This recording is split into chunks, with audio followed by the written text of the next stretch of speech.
All right, welcome back to halftime. Let's get to our call today on Chevron, upgraded to buy at Goldman. Price target goes to 187. Joe, you own this one. I do own this.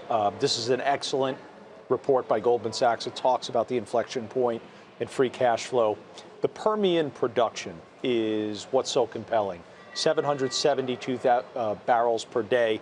They will take that up to 1 million barrels per day at some point. The Permian is exactly where you want to be. So there has been significant underperformance for Chevron relative to the S&P over the last year. It's basically flat while the S&P is up 11%. That's been on the struggles that energy has had as a sector. But here we go. Energy now beginning to reignite itself once again.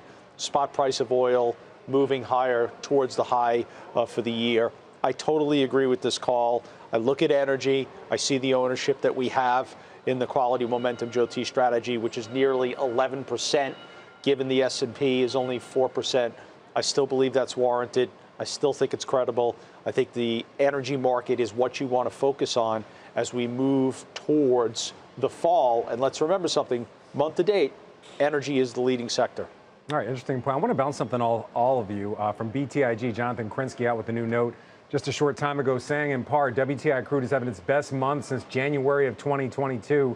It's nearing an important area of resistance around 82, 83 bucks, but clearing that would suggest a new trading range and could be a headwind for equities as inflation picks back up. Anastasia, I'm going to come over to you.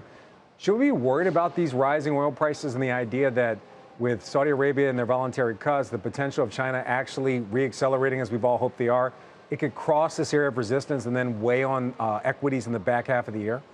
I don't think it's the same sort of worry that we had in early 2022. I mean, yes, we may have some pop in energy prices because we are, by the way, now moving into the deficit months in terms of the global supply, global oil demand and supply. So we could see higher oil prices. But look, it's a small part of the CPI basket. And the fact that you've got all the other forces now working in a disinflationary fashion, I think that's what's going to be more important for the Fed. So for the Fed, I think they're going to focus on wages coming down. They're going to focus on housing prices starting to ease up, or rent prices, I should say. So I don't think it's that sort of event. But for energy equities, I would agree with Joe that, XLE, for example, bounced, I think, 14% off, the trough that it had, because I do think prices in the 80s or maybe 90s on oil are sustainable.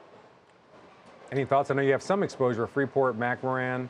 What do you think about what Krinsky had to say in general, the idea of a rising oil market putting pressure on equities? Well, I have a little more exposure because I own the Joe T, which has exposure about an 8 or 9%. 11%. 11%. So I'm doing better than I thought there. Look, I think Krinsky's right. I mean, he's a great, chartist. Commodities are one of those things that rely more on technicals than equities. So if you do get through resistance will become your support.